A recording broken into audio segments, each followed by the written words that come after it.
আসসালামু আলাইকুম সবাইকে। তো আজকে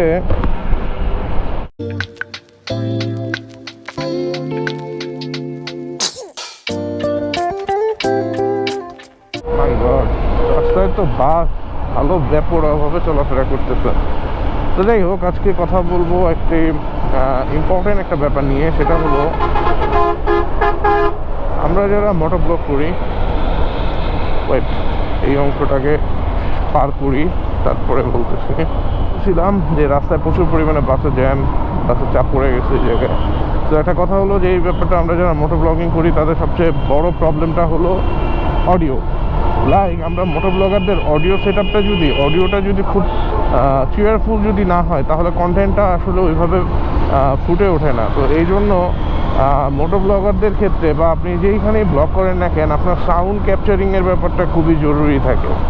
তো এই ব্যাপারটা নিয়ে যারা গোপ্রো ইউজ করে, এছাড়া গোপ্রো বাদে ডিজে অজমো বা ওদের এরকম কোনো সেরকম প্রবলেম নাই। যারা চাইনিজ কিছুগুলো ব্র্যান্ড আছে ওগুলো ইউজ করে, তাদের ওইরকম কোনো প্রবলেম নাই। মূল প্রবলেমটা হচ্ছে অ্যাকচুয়ালি গোপ্রোতে। বিকজ গোপ্রো যেভাবে কালারটা মেনটেন করে অ্যান্ড গোপ্রো যেভাবে কোয়ালিটি মেনটেন করে, অন্যান্য কোম্পানিগুলো তাদের ক্যামেরার ভিতরে বা তাদের প্রোডাক্টের ভিতরে ওইভাবে কোয়ালিটিটা মেনটেন করে না। সো এখন কথা হচ্ছে, আমি গোপ্রো হিরো 8 ব্ল্যাক ইউজ করি। তো এখন এই অ্যাকশন ক্যামেরাটা যখন আমি কিনি, তার আগে আমার ছিল একেনের একটা ক্যামেরা। একেনের দুইটা ক্যামেরা ছিল, একটা হলো SJCam 4000 এয়ার অ্যান্ড আরেকটা ছিল SJCam SJ6 লিজেন্ড। কেনার দরকার হয়েছিল, কনভার্টার দিয়ে ইউজ করতাম, SJ6 কনভার্টার দিয়ে ইউজ করলাম। তো প্রথমে আমি কিনলাম 150 টাকা দিয়ে একটা মাইক্রোফোন, এটার নাম সম্ভবত কুইন্টেক। 150 বা 250 টাকা ছিল এটা।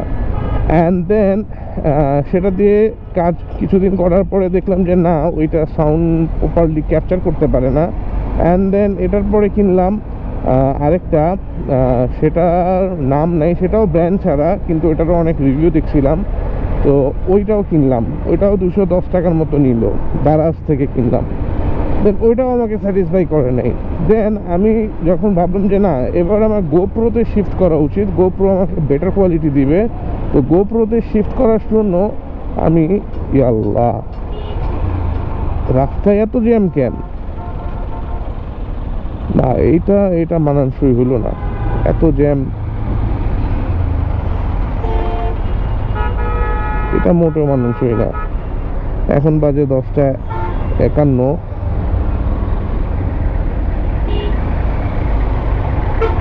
আমার 11টায় অফিস, আমি 10:51। যাক, মোটামুটি জ্যামের পর্বটা শেষ হলো। ফ্লাইওভারে উঠবো, জানি না সামনে কি আছে। যাই হোক, এরপরে যখন গোপ্রো হিরো 8 ব্ল্যাকটা কিনলাম, ব্ল্যাকের সাথে আমি কিনলাম বয়া M1। হ্যাঁ, বয়া M1টা কিনলাম, আমার 900 টাকা লাগলো বয়া M1টা কেনার জন্য, তখন একটু দাম বেশি ছিল। তো বয়া M1টা সবই ভালো ছিল, সাউন্ড ক্যাপচারিং টপ নচ, সব কিছুই ভালো ছিল। একটা জিনিস আমাকে প্যারা দিতে শুরু করলো, এর লম্বা তার।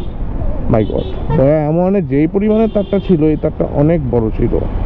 এবং আসলে এইটা বয়া M1টা ব্যাপারটা ছিল মোটো ব্লগিংয়ের ক্ষেত্রে, এটা দ্বারা এরকম যে আপনি গাধা দিয়ে হাল চাষ করাইতেছেন এরকম। বিকজ বয়া M1-এর পারপাসটাই অন্য, ওইটা হলো লং রেঞ্জে আপনি শ্যুট করবেন সেটার জন্য।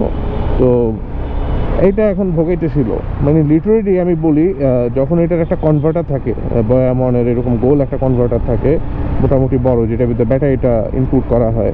তো এই কনভার্টারটা এত মোটা, এবং এটাকে হেলমেটের যে কোনো জায়গায় আমি রাখার চেষ্টা করছি, আমার হেলমেটের ভিতর থেকে ব্যথা দেওয়া শুরু করতেছে। লাইক শেষে বাধ্য হয়ে আমি হেলমেটের মাথার উপরের পোর্শনে রাখার চেষ্টা করছি। ওইখান থেকেও দেখলাম যে না, আমার মাথা প্রচুর ব্যথা করতেছে। বিকজ একটা লং পিরিয়ড ধরে যখন বাইক চালাবেন, তখন এটা কিন্তু প্রেশারাইজ করে, তো তখন এই ব্যাপারটা প্রবলেম ক্রিয়েট করে। তো দেন এত মানে মোটামুটি আমি 4টা মাইক্রোফোন ইউজ করে ফেলছি। আমি তো শান্তি পাচ্ছিলাম না সাউন্ড কোয়ালিটি নিয়ে, বা ধরেন ইজিলি মুভ করতে পারতেছি না, এরকম জিনিসগুলো দেখার পরে আমি মোটো অটোতে শরণাপন্ন হই। তো তখন দেখলাম যে তারা মোটো অটোতে নতুন একটা প্রোডাক্ট লঞ্চ করছে, অ্যান্ড যেটা শুধুমাত্রই অ্যাকশন ক্যামেরা যারা ইউজ করে, মোটো ব্লগ করে, তাদের জন্য। কি রে ভাই, তো দেন আমি প্রোডাক্টটা ব্যাপারে জানার আগ্রহ প্রকাশ করলাম। প্রোডাক্টের নাম হলো এক্স মাইক। তো প্রোডাক্টটা 3টা ভ্যারিয়েন্ট আছে, X mic Evo, X mic pro and X mic plus.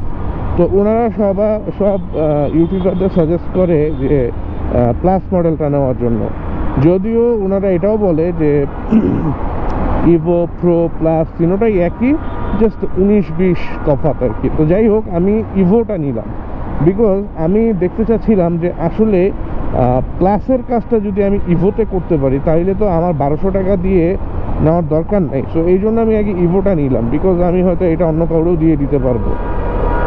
গেল এই একটা ব্যাপার। তো এখন পর্যন্ত যে সাউন্ডটা শুনতেছেন, এই সাউন্ডটা সম্পূর্ণটাই এই ইভো দিয়ে করা। হ্যাঁ, আমার কাছে আমি ওয়েল স্যাটিসফাইড। আমি কালকে রাত্রে কিছু শট নিয়েছিলাম, শটগুলোর সাউন্ড আমি শুনলাম, শুনে আমার কাছে খুবই ভালো লাগছে। তো ওভারঅল যদি বলি যে হ্যাঁ, এক্স মাইক কোয়ালিটিটা ভালো করছে, ওরা কোয়ালিটি কম্প্রোমাইজ করে নাই, এবং এক্স মাইকের ভিতরে আরও অনেকগুলো জিনিস দিছে, আনবক্সিংটা পরে দেখাবো। তো এই ছিল মোটামুটি কথাবার্তা। যারা গোপ্রো ইউজ করেন এবং মোটো ব্লগিংই করতে চাচ্ছেন, তো তাদেরকে আমি মানে বলবোই যে ভাই, আপনার এক্স মাইক ছাড়া উপায় নাই। কোনো